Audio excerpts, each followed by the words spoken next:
Momo, or momos. I learnt these from a whole bunch of Nepalese legends I used to work with in restaurants in Melbourne, so they called them momo. However, in a short I did a while ago, I did accidentally call them momos, and I was certainly told in the comments that I got it wrong. So we're gonna make momo, which is a Nepalese or Tibetan, that region of South Asia style dumpling. We're gonna make two types, and we're definitely gonna make the little tomato sauce that they make that goes along with it. They're absolutely delicious.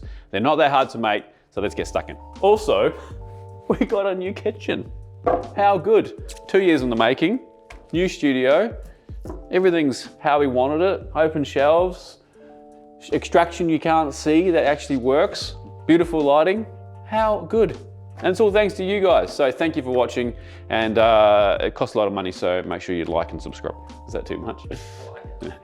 We're gonna make the veg base first, so some people salt it and then let it kind of rest like that. I prefer to cook it out. I think there's kind of both ways you can do it. So real simply, we're just gonna grate our carrot, we're gonna finely chiffonade our cabbage, dice our onion, get our ginger and garlic ready, and then we'll mix it all in a bowl. All right, and lastly, I've got a couple of these like little green chilies, seeds and all. There's only 2 in this whole batch, so if you want it a little bit spicier, you can certainly add a little bit more, but I don't want the kind of nuclear hot. Fry pan, medium heat. A little bit of neutral flavored oil, neutral flavor. Once your oil's up to temp, add your onions. Pinch of salt.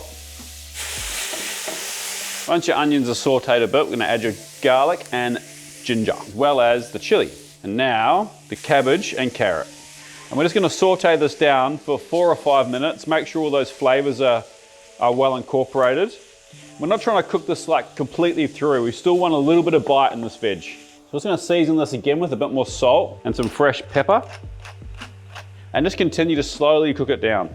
So what we're trying to do here is just like evaporate the water out of the veg rather than like really cook the veg. It doesn't matter that we're not, we don't have a really high temperature, we're not creating any caramelization.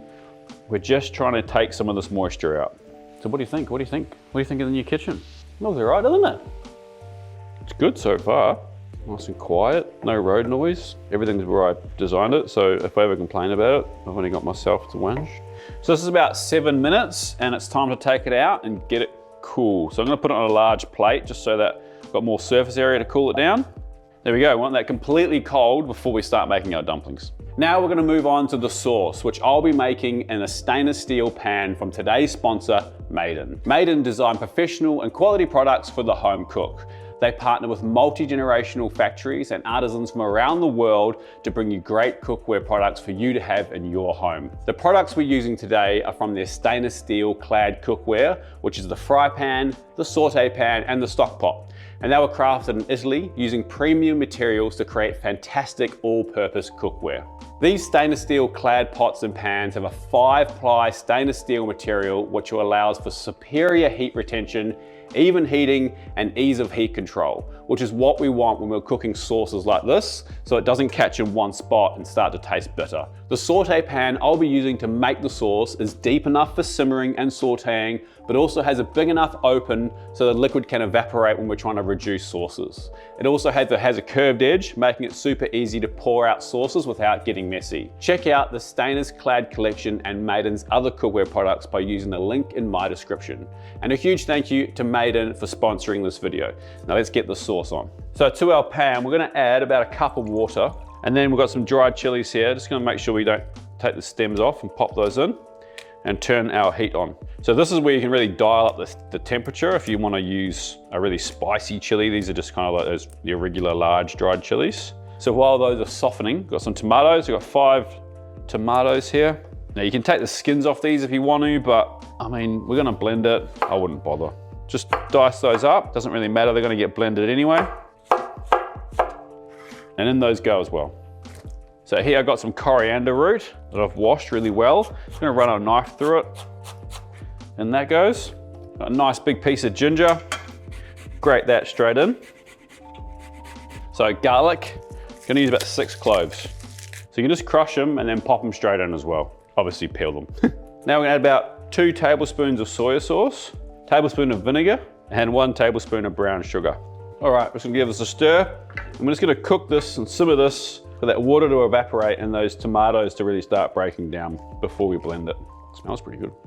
All right, we're about 6 or 7 minutes later and it's time to blend. So we're gonna pour this into a jug.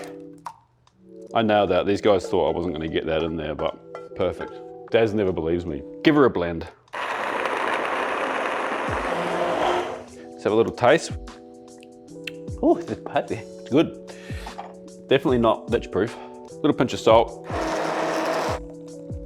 All right, we'll let that get to room temp, and in the meantime, we're gonna make our dough. So the dumpling wrappers are super easy. The only thing that I would say is use your intuition with how much water you're using, because there's a lot of things that can kind of play into the hydration of the dough. So we're gonna start with roughly 2 cups of flour. As you can see, I'm not being particularly precise. And a pinch of salt. Give that a mix, and then I'm gonna add some water. So just add a little bit, start bringing it together. It's really not too much of an issue if you add too much, because you can just add more flour if you need to. But yeah, I'd rather be adding liquid to it as opposed to adding flour. So add a little bit, and then at this point here, we're at this kind of like, I guess you could call it like a shaggy mess. So that's still hasn't got enough hydration, but it is pretty close, and it's kind of surprising at how fast it'll come together. So just add really small amounts at a time. Now, if you wanted to, you could also just go buy dumpling wrappers from your supermarket or your Asian grocer, but it's really not that hard to make these. And there's something kind of therapeutic, I think, or impressive about making your own. So the higher hydration, the easier it's going to be to roll. But there's a certain point where it actually just becomes hard because it's like too wet, too sticky. So you want the right amount of stickiness. Okay, so I'm pretty happy with that at this point. Now I have seen often, my mates would always add a little bit of vinegar.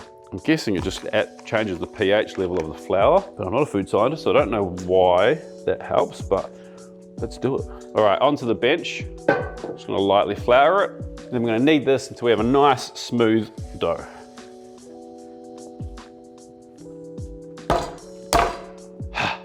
Ten minutes later, we've got a nice, smooth, tight dough, but it needs to relax. So back in the bowl, we'll cover it with a tea towel, and while that's resting for 30 minutes, let's make our chicken mix. Okay, for the chicken filling, we've got 500 grams of chicken mince. You can make your own, or you can just buy it like I have here.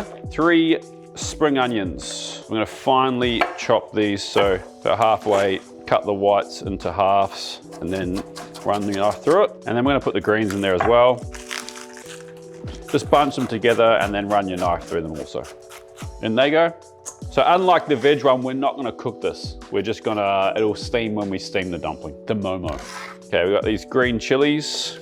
Just run your knife through them. So these little green chilies, which aren't the Southeast Asian, like the Vietnamese bird's eye ones, they're kind of more popular in Indian cuisine and South Asian food. They're kind of hard to find. I can't get them always. So when I do see them, I load up and I shove them in the freezer. They work really well. And that goes, we've got 5 cloves of garlic, just finely grated into there, and a thumb-sized piece of ginger. It's such a funny measurement. I don't know why ginger is always referred to as a thumb-sized piece. I guess it makes sense, but. Seasonings. A little bit of sugar, a teaspoon. Ground cumin, a teaspoon also, not too much. White ground pepper, about half a teaspoon. About a tablespoon of soy sauce, pinch of salt, and optionally, a little bit of MSG. Now, MSG comes in lots of forms and formats, and sometimes it's called chicken stock powder. It's got another name that starts with A, the name escapes me, that's pretty common in that part of the world as well. But it's all pretty much the same. It's all pretty much MSG. And the guys that I used to work with always use the chicken powder in there instead of the MSG. So mix that all together and it's good to go. We'll leave that in the fridge until we're ready to roll. Okay, our dough's been resting for half an hour. So what we're gonna do here is just dust our board lightly, dust the bowl that it was in. To make this easier, we're gonna cut this into 4. And we're gonna roll out a big log. Once it's relatively uniform, we're just gonna cut discs. So like that, they look like a little gnocchi. It's really not a gnocchi, but they're about 2 centimeters thick. Light dusting of flour, so they don't stick together in the bowl.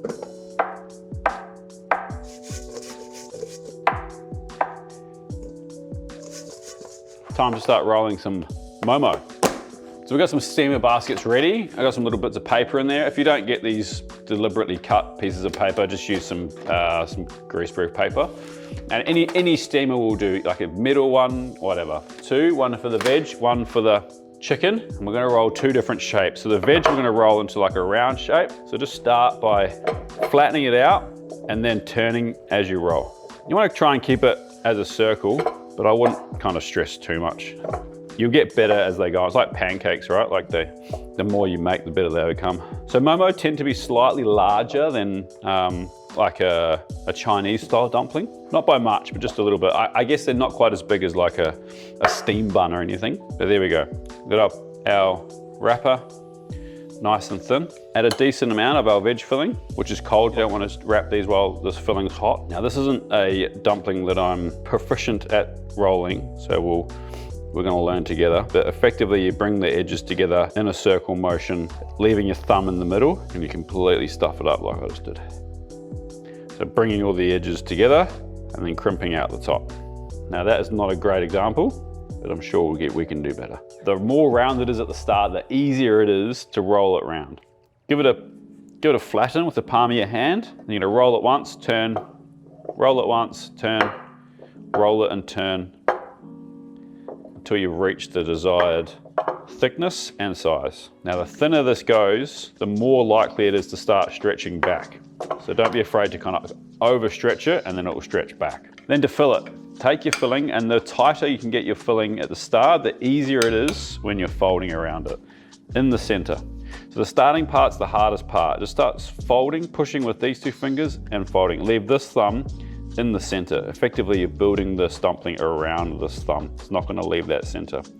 Fold and squeeze, fold and squeeze, fold and squeeze, fold and squeeze, fold and squeeze, fold and squeeze, fold and squeeze, until you end up with something like a shape like that. Bring all the sides together and pinch tight. There you go. Okay, the chicken one, the shape is more similar. I guess it's a large gyoza shape. So gyoza is the Japanese style that are often pan fried, not always. And I have made a lot of gyozas in my day, so I shouldn't have an issue rolling these. Same as before with technique with the dough, except you probably want these ones a little bit thicker, not much. And you don't want to fold it over and then run your rolling pin over it, because that's annoying. It's probably more important that you get these as round as possible. So the chicken mince is really sticky, so make sure where you put it down, it ain't gonna move. Because if you try and move that, you're gonna be in all sorts. Now I literally just forgot how to make this dumpling. So we're back. There we go, one done. So same as before, flatten with the palm of your hand, roll and turn. Collect your mix. Kind of want it roughly like a rugby ball shape, make it easier, in the center. Okay, so you're gonna bring the two opposite sides together over the top, pushing the mix down a bit.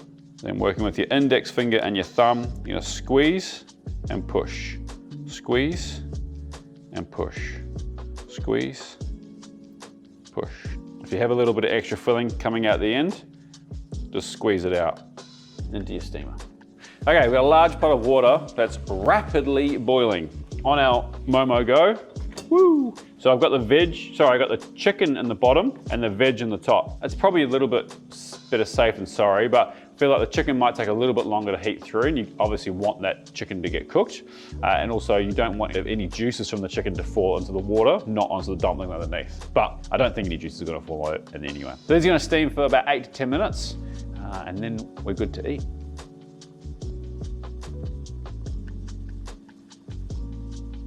All right, we are 8 minutes in. Woo, we're looking good. You can see that they're done when they're kind of firm to touch and the skins start to go opaque. Let's get them off.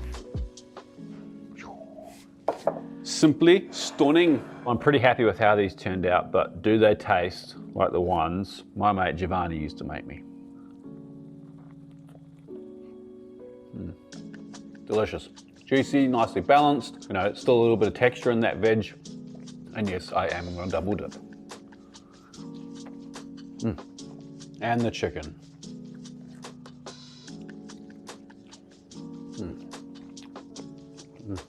These are my favorite by far. Yum. Hiccup. A bit spicy. Well, I guess I'm going to have to end that pretty quickly. Oh, absolutely delicious. I love it. It's, oh. They're delicious. Make them. You won't regret it. Make your friends help you roll them. Oh, it's a fun activity to get everyone involved. Thank you for watching. Like this video if you took anything from it. Subscribe if you're not. And we'll see you next week for another recipe. Peace.